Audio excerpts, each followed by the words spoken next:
আসসালামু আলাইকুম। আজকে আমি 4টা ভিডিও একসাথে দিচ্ছি। এগুলোর নিয়ম আমার অন্য সেপারেট ভিডিও থাকবে নিয়মের জন্য।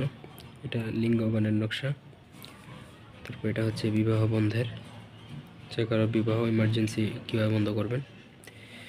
এটা হচ্ছে একটা তীব্র বশীকরণ মহব্বতের জন্য, এটা শত্রুতা বা বিচ্ছেদের জন্য। ঠিক আছে, যত ভালো সম্পর্ক হোক এটা দ্বারা বিচ্ছেদ করা যায়, এটা দ্বারা তীব্র মহব্বত সৃষ্টি করা যায়। এটা দিয়ে বিয়ে বন্ধ বা বিয়ে ভাঙা, এটা হচ্ছে লিঙ্গবান, খারাপ নারী পুরুষের লিঙ্গবান বা লিঙ্গ অকেজো করার জন্য প্রয়োগ করা হয়।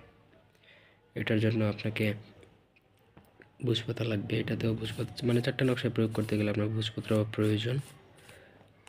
ঠিক আছে, এটা শুধুমাত্র চন্দ্রগ্রহণে প্রয়োগ করা যায়, এটা শনি মঙ্গলবারে প্রয়োগ করা হয়, এটা শুক্রবারে, এটাও শনি মঙ্গলবারে প্রয়োগ করা। এটা কবরস্থানে পোতা লাগে, এটা আপনার যে কোনো বট গাছে বাঁধা দরকার, এটা নদীতে ফেলা লাগে, এটা শ্মশানে পোতা লাগে। তো বিস্তারিত অন্য ভিডিওতে দেওয়া হবে। ধন্যবাদ।